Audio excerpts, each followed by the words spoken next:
Welcome to Richard Bey Talk. All right, we weren't here last week, and we won't be around for the next couple of weeks because I'm on my way back to New York City. I even have my celebratory New York City mug with coffee for this morning. And as far as I'm concerned, there's no place in the world to be at Christmas time other than New York City. It's just magical. I'll be there a few days before and a little bit past New Year's. Although I've never, even though I lived one block from Broadway on 57th Street, in my entire life, I never walked down and stood there in the freezing cold on New Year's Eve. I just think that is crazy. I'm Richard Bey. I'm here with Albert Reinoso. Here he is. Okay. Hello. He's my good pal, and we finally got together this week, and we had a hash out of everything, right? It was nice. Thank you for that. It was nice. Berry, let's give a shout out to Berry Fresh, which makes some of the best corned beef hash you can possibly have. And other stuff. And other stuff, too. It's just delicioso. All right, so let's get to work here. Well, one of the big stories this morning and for the past week has been, of course, Donald Trump and his rhetoric. Some of his rhetoric seeming to echo that of the Third Reich when he refers to non-white immigrants. As you watch this clip, remember, he's talking about Latin America, Asia, and Africa. He doesn't mention the fact that his first wife was an immigrant, but she was from Europe. His second wife was an immigrant. She was from Europe. His own mother was an immigrant. She was from England or Scotland, I think. Anyway, my own grandmother, both of my parents, well, my mother was born here. My father was born in Canada to two immigrants, one Turkish, one English. My mother, my grandmother, my mother's mother, my grandmother, she came to America from Prince Edward Island by way of her family's journey from Ireland. And I didn't discover this till years after she died. She never became an American citizen. She didn't have a visa. She was an illegal immigrant all those years. And one of the sweetest relatives that I ever had. Anyway, let's get to Trump and what he is saying on the campaign trail. This is from a few days ago, but he's even gone further last night at a campaign rally. Listen to this. When they do that, we got a lot of work to do.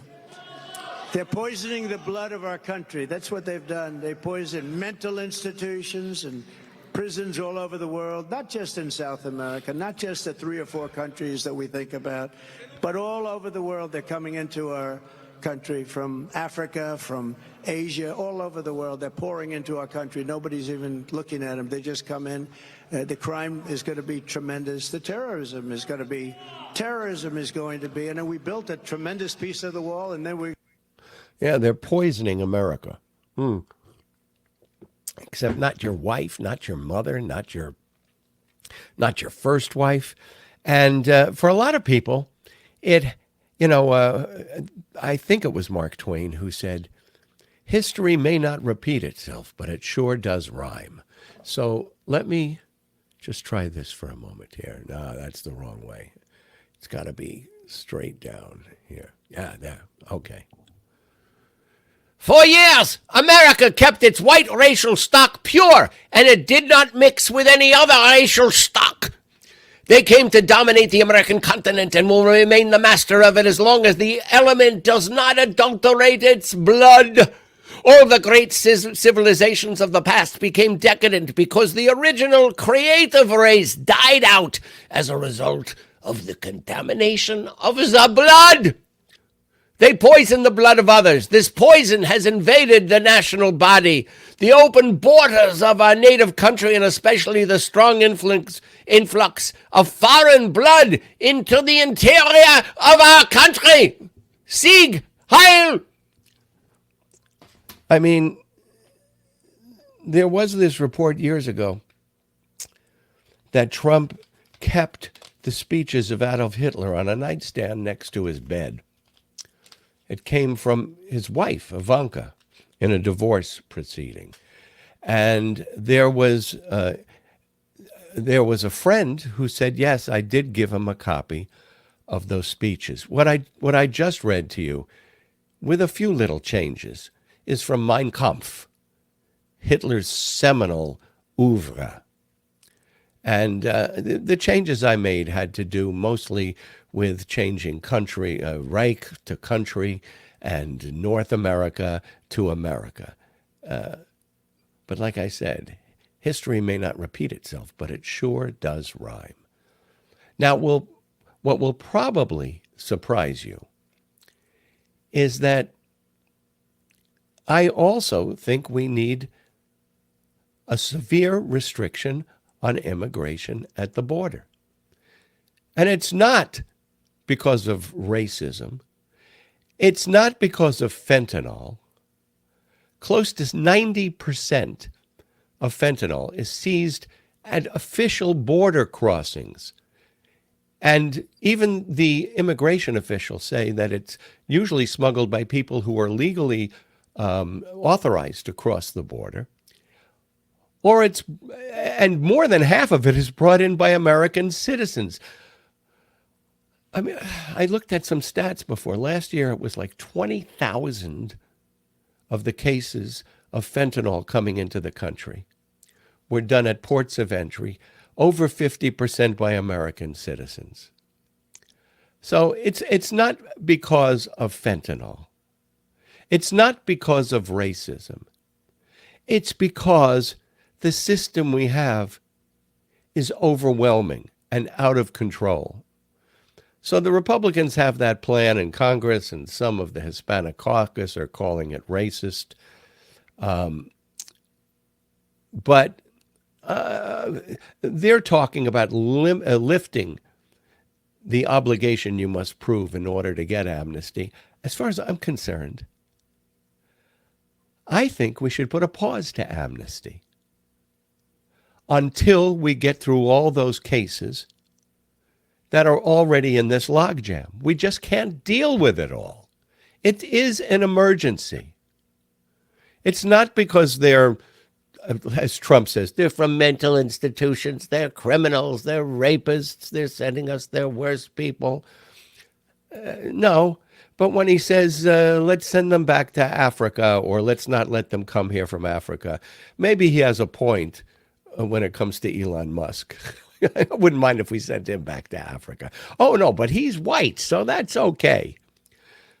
But our system is overwhelmed. It's out of control. We need an emergency pause, and it should be in place. And as far as I'm concerned, I think that it would stop this tidal wave of migrants at the border.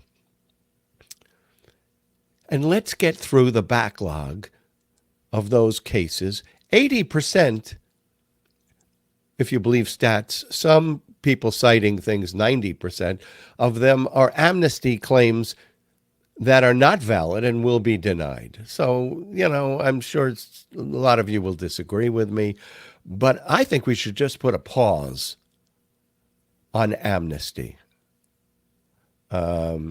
in terms of immigration. Now, I do think we should have humanitarian amnesty, which is another thing the Republicans want to get rid of. And, when we start not allowing Cubans, I just like to see in the next election how all the Hispanics in South Florida who voted for Trump, how they're going to rush out and vote for Trump again. Because there's a big Cuban and Venezuelan community in South Florida.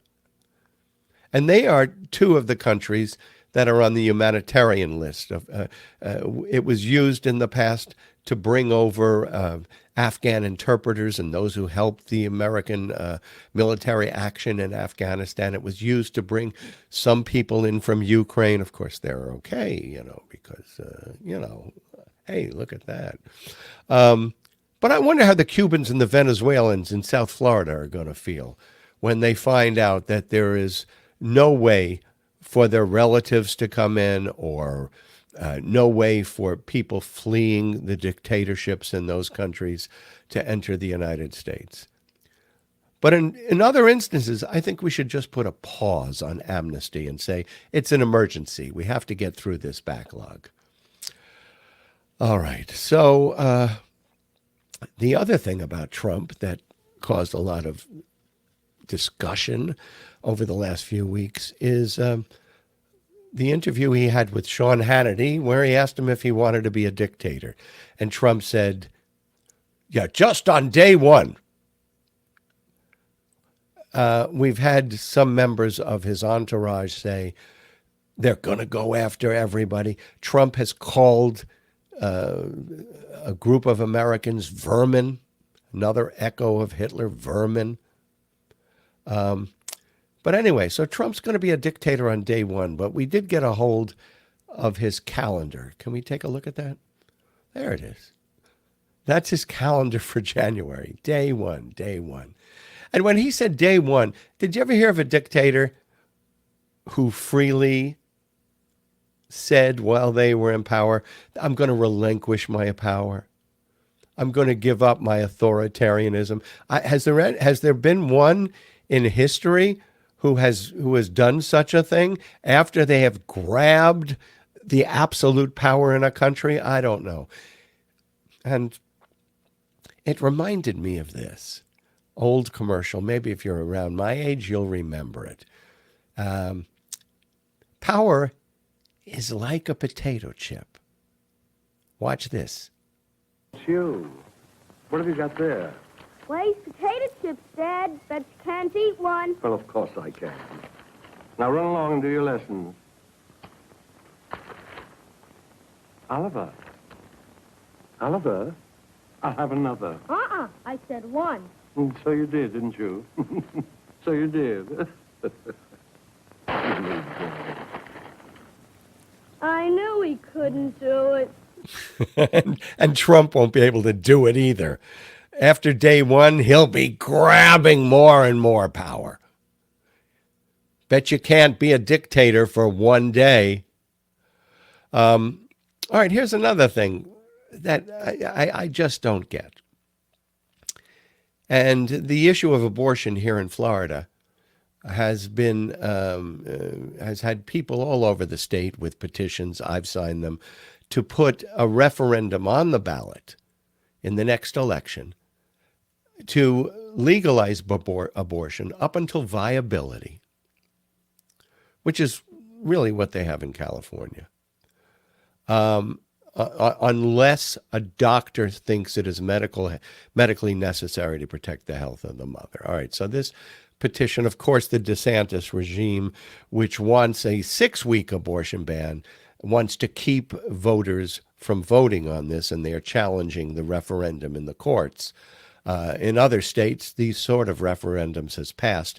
And if you remember, in Florida, we passed a referendum that would basically outlaw partisan gerrymandering. It was embedded in our Constitution. And yet DeSantis created a very partisan, an egregiously partisan gerrymandered map. How did he do it? We also had a referendum here that would allow felons who have served their time to be enfranchised again, to be able to vote. And then they passed this thing. You've got to pay everything that you owe the court. There was no database. You couldn't figure out if you owed money or you didn't owe money or you owed a lot of money. There's one woman, Mary McCarty, who was the Palm Beach commissioner, who actually went to prison. She went to prison for malfeasance in government. But she wanted to vote for Trump so badly that she paid $100,000 in court fees so she could go to the polls. So in both cases, DeSantis and the right-wing legislature of Florida found ways to subvert the will of the people.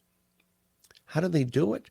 Well, there's 7 judges on the Supreme Court.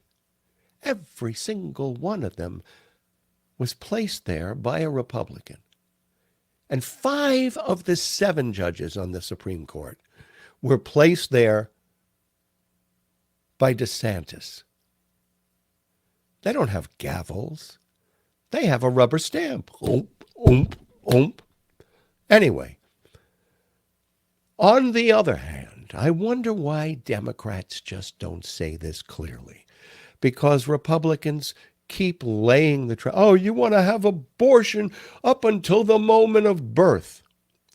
It even sprang up in that debate between Gavin Newsom and Ron DeSantis with Sean Hannity, who was a clearly unbiased, moderator of the debate, totally politically unengaged, although every graphic ran down California and praised Florida.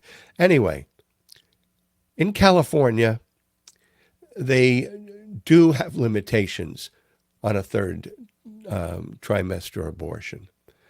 You can have an abortion until the fetus is viable, which is usually determined as the 23rd to 24th week.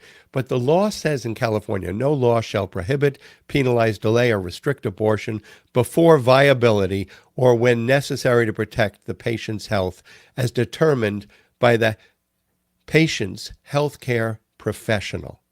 So that is the law, which is pretty much what Roe v. Wade said. But here is DeSantis during that debate. On the issue of the extreme exception that you highlight as it relates to the issue of later term abortion, it's almost always because of a fetal anomaly, the life of the mother. And in those rare cases, I trust, and answer your question, I trust the mother and her doctor to make that decision. So in other words, I want to be clear on this.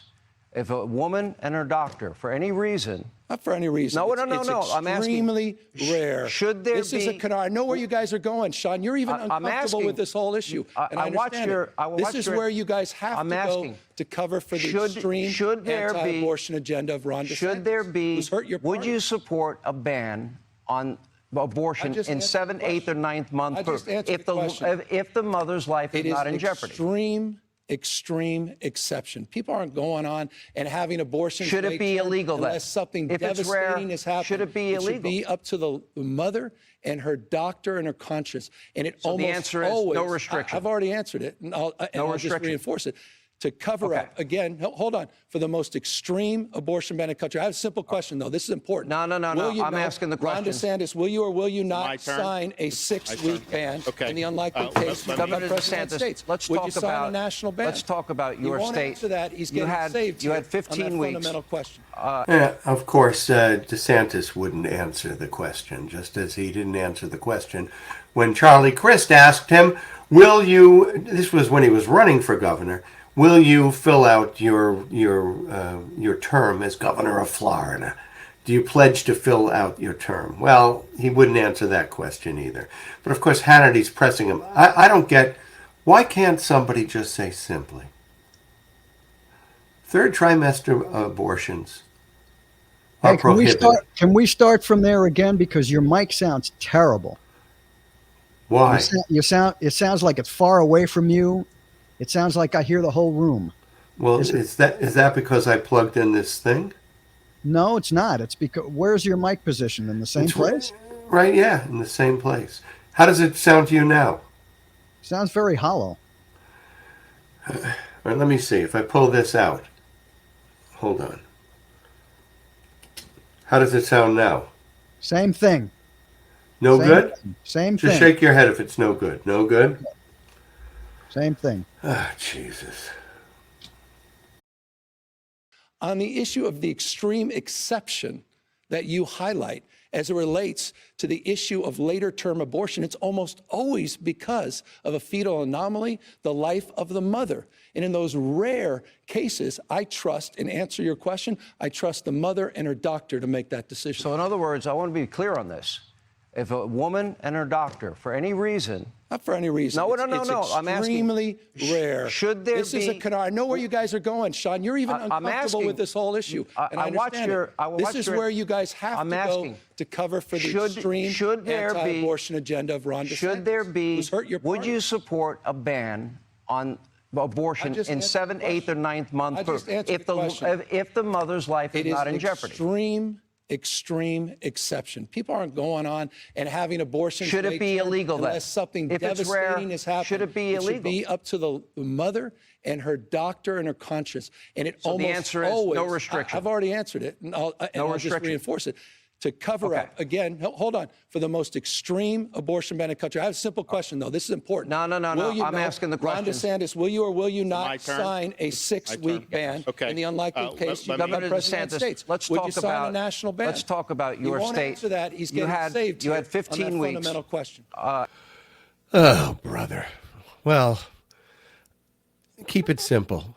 Why can't Democrats just say this? Abortion in the third trimester, start with their proposition. Abortion in the third trimester is prohibited for a healthy mother and a healthy fetus and a birth that will not affect the health or life of the mother. Just say that. Which is pretty much what Roe v. Wade said. It said states have no restrictions in the first trimester. They have some that they can institute in the second trimester.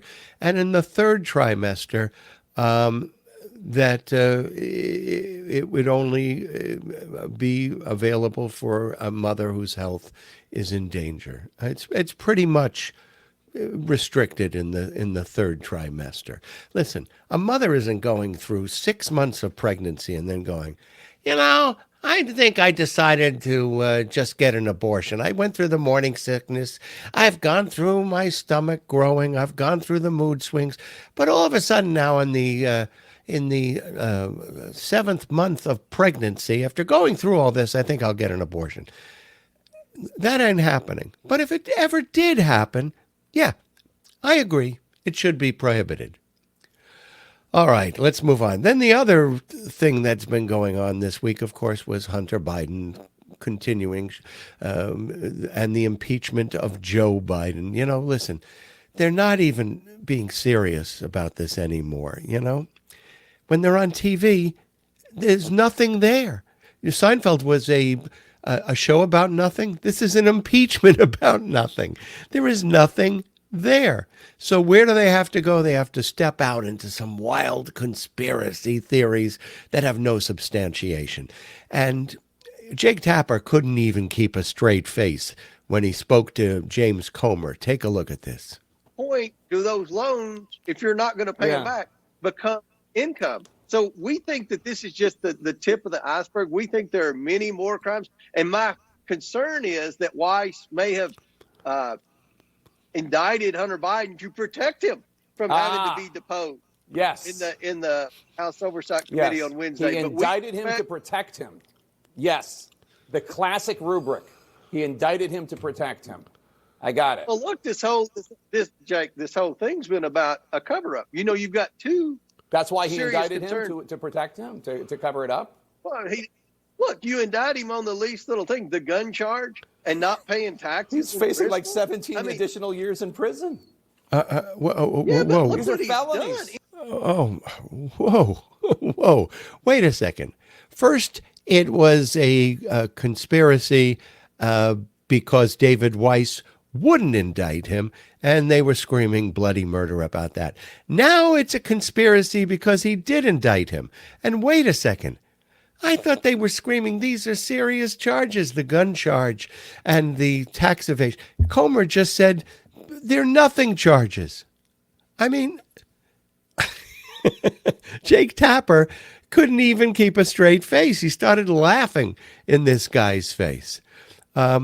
So anyway, there's some division in this country between people who, some people in this country are just delusional, and the others are vermin and infecting the blood of the country. So I have had seriously some friends ask me, if it's possible that we will have a civil war. So at this time of great national division, of course, Hollywood would not shirk from taking advantage of this anxiety and give us a cinematic civil war where the red states are battling the federal government. It's 1861 all over again. Take a look at this. It's coming. 19 states have seceded. The United States Army ramps up activity. The White House issued warnings to the Western forces as well as to Florida. You regret the use of airstrikes against American citizens. We're moving to D.C. today. You need to go down there. They shoot journalists on sight in the Capitol. Every instinct in me says this is death. What if... Every time I survived a war zone, I thought I was sending a warning home. Don't do this. But here we are. There's some kind of misunderstanding here. What? Well, you're American, okay?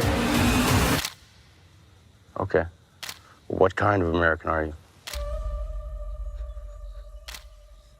You don't know?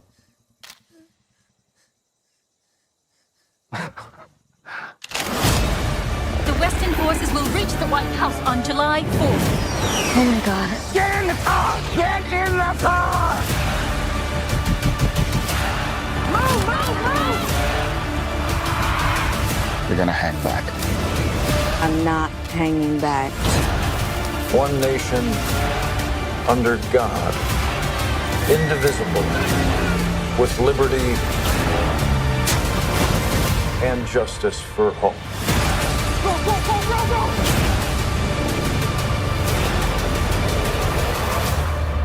God bless America. All right. So let me ask you a question. Will the maggots be inspired by this, or will the liberals be frightened by this? What will be the result? But anyway, that's coming your way. Let me recommend, there is another movie. That's a big budget movie. Kirsten Dunst is in it, and there's all those special effects. It's directed by the guy who did Ex Machina. And he had another movie that was very interesting as well. So he's a good director, and this is, as you can see, a big budget film. There's a small budget film called Bushwick that I saw years ago. You can find it if you really look for streaming. It's called Bushwick, and it's about the Texas National Guard invading Brooklyn. And in the beginning, they're very successful. They have tanks, they have helicopters, they have, armed troops with M16s running through the streets. But in the end, this is my favorite part, a coalition of Hasidim and Puerto Ricans and blacks and liberal New Yorkers finally win the day and drive them out. They all get together. They drop their differences and they all fight the invading Red Army. Isn't it funny? A Red Army now would mean something totally different than what it meant 50 years ago. All right, the movie's called Bushwick. So if you can't wait to see this one, try to find that one. All right, so this week we also had another another controversy that divided so many of us, and it had reverberations throughout the country. And that had to do with the three college professors. And, you've seen the clips. I don't have to play them all. Here's one, Elise Stefanik grilling the president of Harvard. Admissions offers be rescinded or any disciplinary action be taken against students or applicants who say, from the river to the sea or Intifada, advocating for the murder of Jews. Those things don't advocate for the murder of Jews specifically. I was in Israel during the first Intifada, and it was resistance, it was a revolt, but it wasn't genocide. Elise Stefanik asked at one point, what would happen if somebody advocated for genocide on your college campus?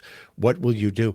And the college professor said, I think it was the Penn, she said, I've never seen anybody advocate for genocide. Hey, chanting intifada is not calling for genocide. And from the river to the sea, there are Jewish groups. There's a group, Jews for Peace, that are out there. There's thousands of people. They shut down the expressway or freeway, as they call it, in California. And they have chants in that group. What they want is a two-state solution for the Palestinians. And they've called for a ceasefire. And there's Jews in that group. Elise Stefanik snuck in BDS, which is the boycott of Israel on college campuses. I don't support that. But shouldn't an American have the right to boycott a company whose policies they disagree with? Shouldn't you have to, should you be able to say, I ain't going to play Sun City when there was apartheid in South Africa? Now, the first time I heard from the river to the sea, Palestine will be free, I was in England, and all the way coming up from Parliament all the way to Piccadilly Circus, thousands of people. And I heard that for the first time. My first reaction was, yeah, and what are you going to do about the 7 million Jews that live in Israel?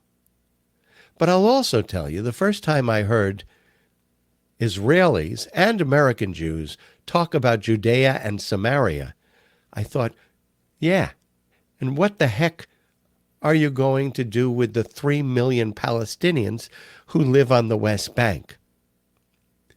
I hear Jews talk about, Judea and Samaria, it's so important for us to reclaim our biblical lands, as if God was writing out, as if he was a real estate lawyer called in for closing. Well, I got some news for you. In the Bible, it says that God told Abraham he would have the land between the Nile and the Euphrates. So if he was making promises to people, hey, Israel has a long way to go. They should have a big slab of Egypt and a pretty good-sized sliver of Iraq in there. And what Jews don't realize is that the Samaritans who lived in Samaria, the Judeans didn't see them as real Jews. They saw them as heretics. They rewrote the first 5 books of Moses. They didn't recognize the temple in Jerusalem. And they were despised by Judeans.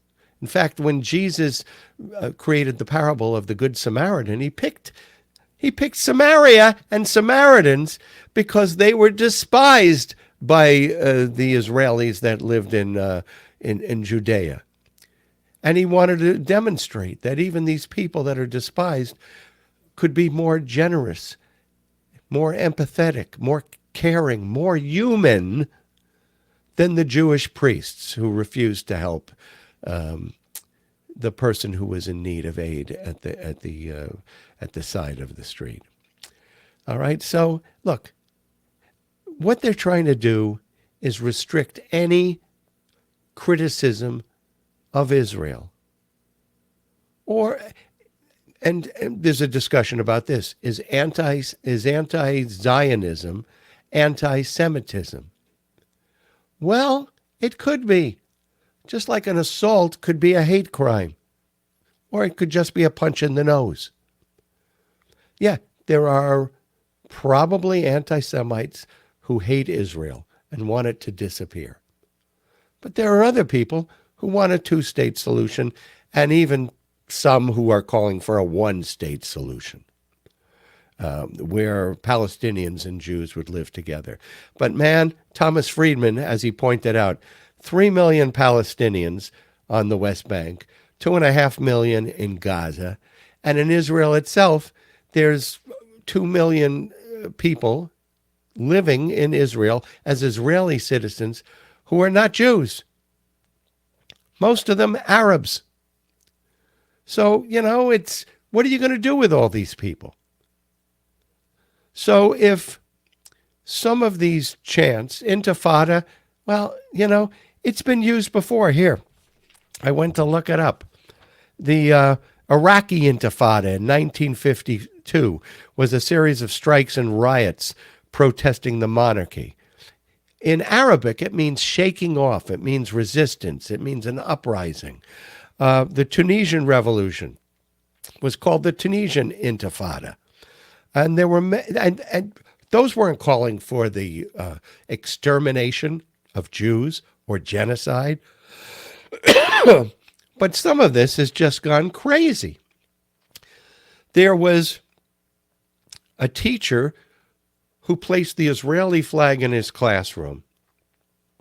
And then there was an Arab or Muslim child who said, I don't think that should be in our classroom. The teacher screamed at him, told him he was going to behead him. You can't take away my flag. Can you imagine if a gay man, they don't want gay teachers to hang the gay flag in the classroom.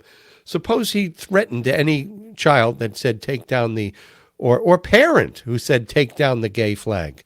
This teacher said, that's my flag. Another teacher, because they used the slogan from the river to the sea in one of their Facebook posts, the teacher was fired. How ridiculous can this get? Well, take a look at this guy. This guy was hired to play Santa Claus in the parade on Long Island, and he went to a community discussion that was called Tough Questions on Israel. There he is. Okay, he was supposed to be Santa Claus, this poor guy. And he lived in the Middle East.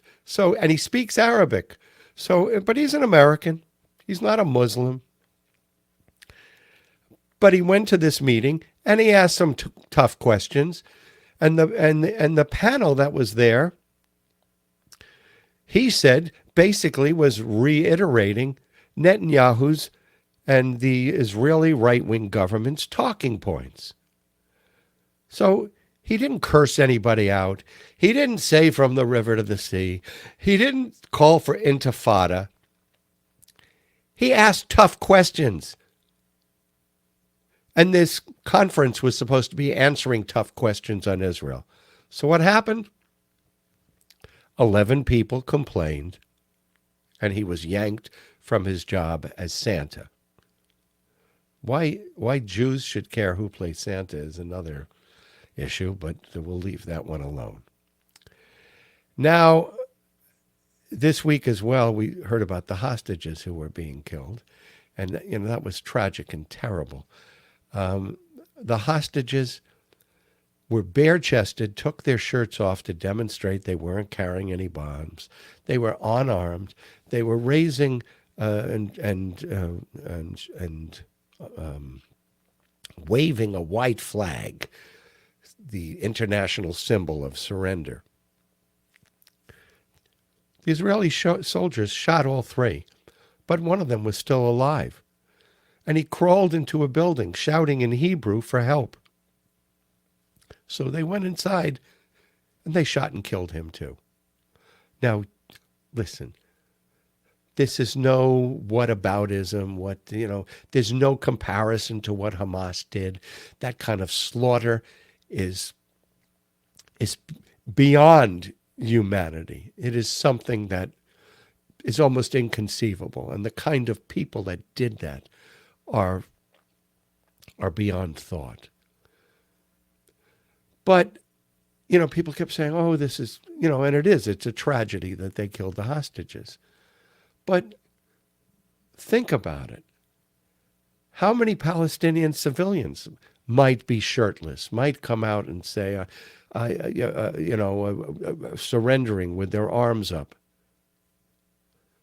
These were 3 civilians who were shot. But would anybody care if there were 3 Palestinian civilians who were shot in a similar circumstances? Would we be talking about it? I doubt it.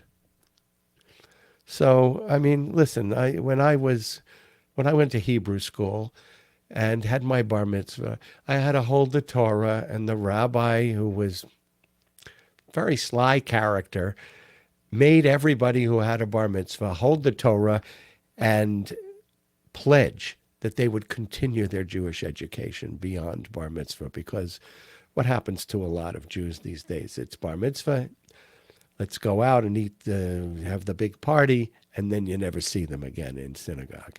So he wanted to make sure that that child at 13 and his family would be attached to Judaism. So I went for 2 years, and one of the things we were taught was about the compassion of Jews,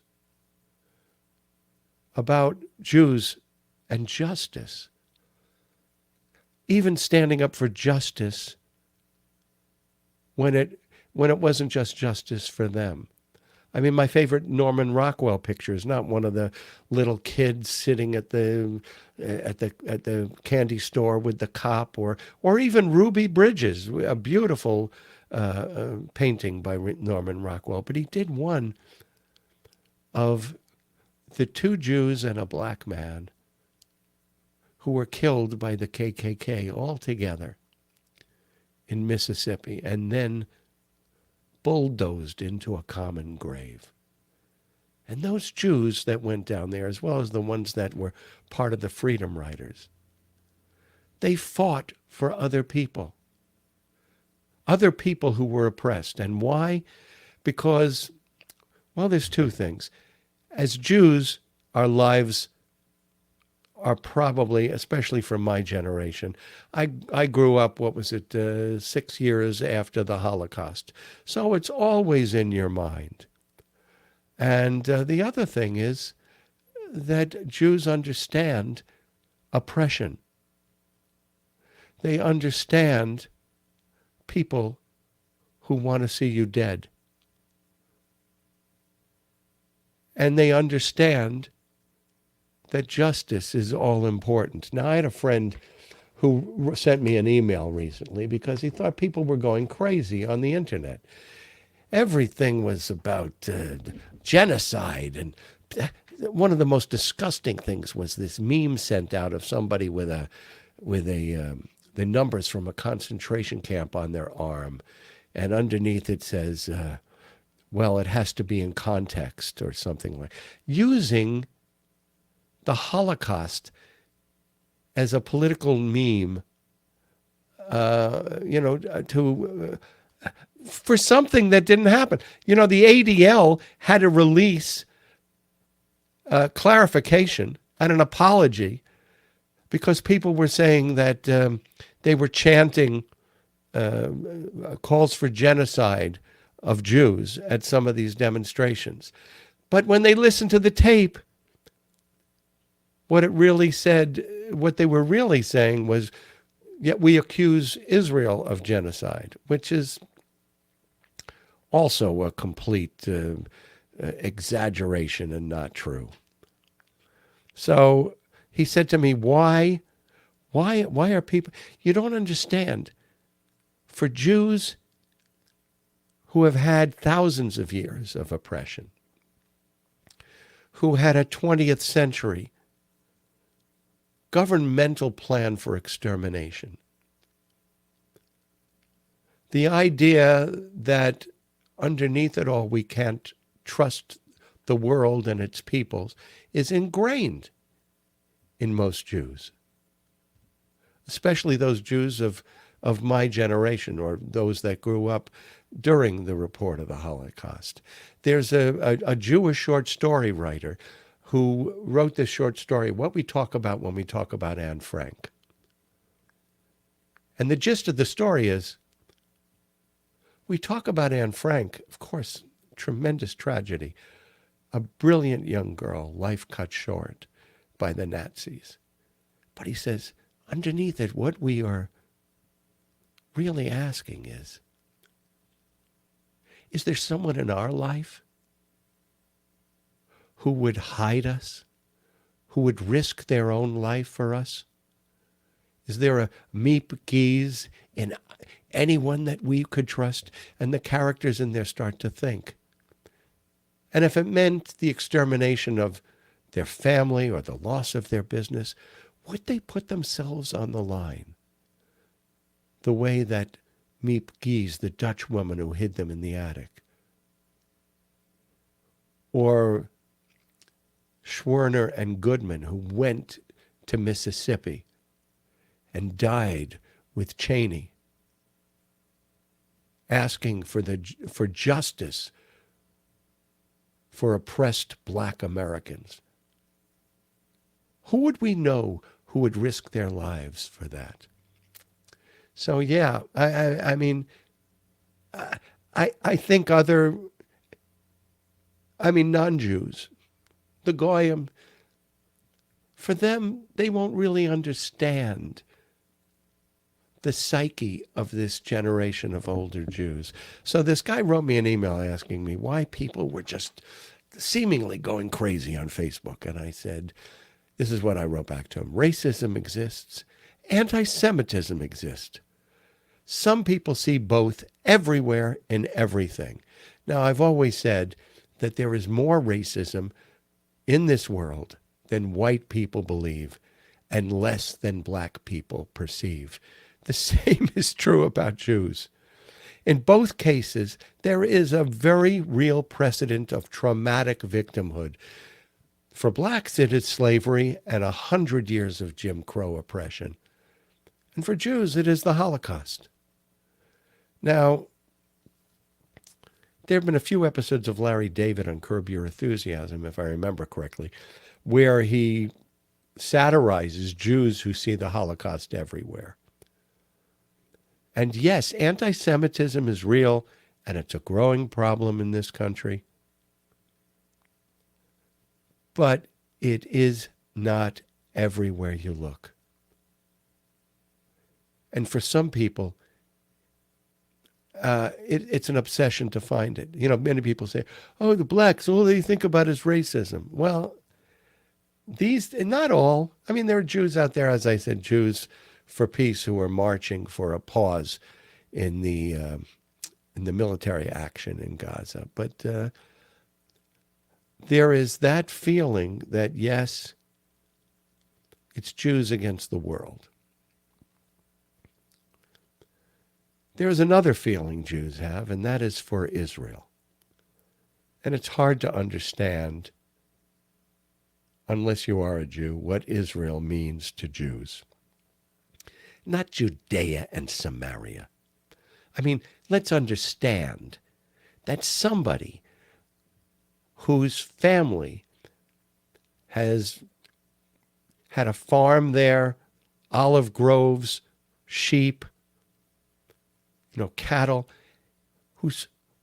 has 3 generations back, they have lived on this land. 4 generations back, they have lived on this land. Does he have more of a right to live there than a guy who wakes up in Brooklyn and says, hey, let's go to the West Bank. The Israeli government will subsidize our housing.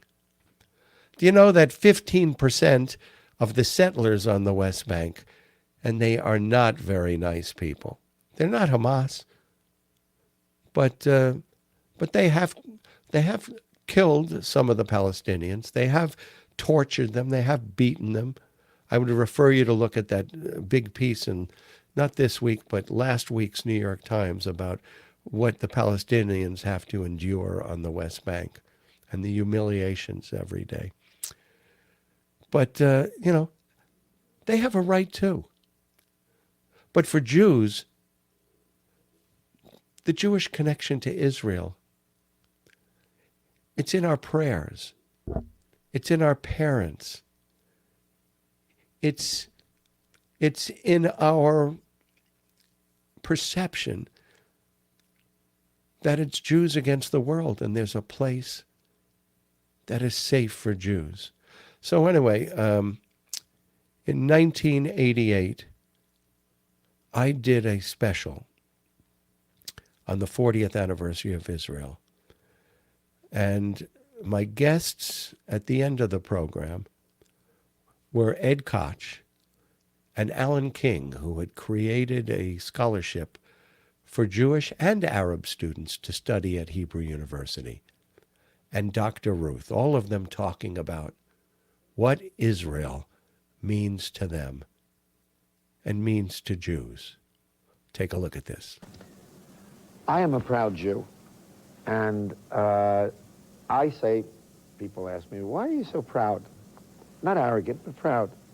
I say, because I'm a descendant of King David and King Solomon, and my history goes back 5,000 years. There are only two other peoples in the world that can do that. Those are the Chinese and the Egyptians, who have lived in antiquity and are still living today as a vital people. So I'm proud of my traditions, and being Jewish, or being a Jew, is both a religion and a nationality. I'm glad. Your scholarship fund is non-sectarian. It is not only for Jews. Why was that important to you? Well, I thought the fact that we do have our Arab brothers in Israel, and I thought that that the scholarship fund should be, obviously, for anyone who qualifies. Well, Alan, how many times have you been to Israel? Oh, good Lord, I don't know. Once a year. I was there when it was a British mandate in 1947. So I've been there, I don't know, 50 times probably. When you were there for the British mandate, how did you feel? What went through your mind? I didn't believe at the time that I'd ever see an Israel state, a Jewish state. I just wanted to be in the Holy Land. See, I was raised during the Depression by my mother's father, who was a rabbi, and my father, who was an atheist, so I had the best of both.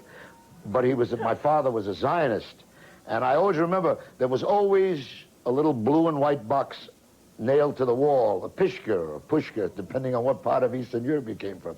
And there was very little money in the house, but all the change that my father would put on a dress always went into that box, the Palestine National Fund.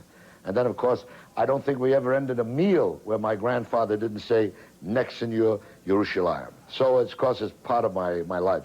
Now, more than 40 years after your first visit to Israel, and as we celebrate the 40th anniversary of Israel's independence, what feelings would you like to share with us about the country? Well, obviously they have my total support, but as an American-born Jew, I always think of the United States as my wife.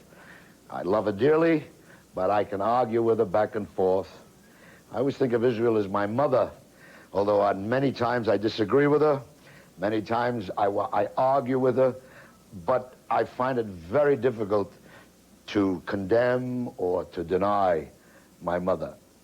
I just hope that some sanity will reign, and that Semites will live as brothers in a real Holy Land. When Carola Ruth Siegel was 10 years old, she waved goodbye to her parents in Germany and began an orphan's journey that eventually took her to Palestine. She was there when Israel became a nation, and she served in the Israeli army, and later came to America, where we know her as, well, you know her as Dr. Ruth. I know her as Dr. Ruthie. Oh, I like that. Oh, I like that. After the show on the other side, too. You were actually there 40 years ago on the Day of Independence. Yes, did you have to say my age? But it's true, it's true. What was it like that day? That day in Jerusalem was just, there is just no experience that can equal it. Is there something you remember? Because I danced a whole night. We were shouting a whole night. It was a most exciting day. We didn't know that the next day there would be some troubles and that I would be in the Haganah. And I want you to know, my friend the mayor, that I was a sniper. And I was badly wounded in Jerusalem. Oh. And in 1948. The reason that sometimes I don't talk about these things is because what you just said. In 1939, when I went to Switzerland because of World War II, that was the last time I saw my parents. So it is difficult for me to talk about those things that I usually talk about at the same time. Tonight is different. The war is over. I went to then Palestine. I became a kibbutznik. I picked tomatoes. You cleaned toilets, too. I certainly did. No, she really read it. I worked very hard, and I did realize then at the age of 16 that I'm going to be without How did you family. get on one of those boats like Exodus? Yes. I came to then Palestine on a boat that was filled with people, and I tell you one thing, you want to know about sex. Well, no, wait a second. No, I know. The whole night. Wait a second. You wrote in one of your books you had your first sexual experience in Israel, right? Yeah. Oh, boy. Anyway, I mean, that gives you some idea of how closely and emotionally so many Jews are tied to Israel, which doesn't mean you can't criticize its government, its policy. I mean, even there are Jews who even question its existence. And although I believe the IDF has to root out Hamas, let me remind you of this. In the 1980s, when Israel and the IDF and the Air Force were shelling Lebanon, hundreds of civilians were killed in Lebanon. Ronald Reagan called Menachem Begin and said, "You've got to stop this. You've got to put an end to this for a while. This is a Holocaust." And Begin was aghast that Reagan used, that singular word. But he did. And Menachem Begin did stop the shelling 2 days later. Of course, there were other things that happened in Lebanon, and I won't go into that right now, but I should point out Denise Richardson is the woman who was sitting there with me, who was my co-host on Evening Magazine. And I've had so many co-hosts in my life. She is probably the sweetest, most compassionate. And if there is a Yiddish word for women that means mensch, it would really well apply to her. So I know this is a very long podcast. So maybe you watched half of it and then you come back and watch the second half. Maybe you agree with me or you disagree with me. If you do, please post your comments wherever this is posted, on Facebook or on YouTube. Tell your friends about it. Please feel free to share it everywhere you can. And as I said, all right, it's a long podcast, but I'm not going to be around. You won't have Dick Bey to kick around anymore. Well, at least not until we're in 2024. I will be in New York. So until my return, all my best. Take care.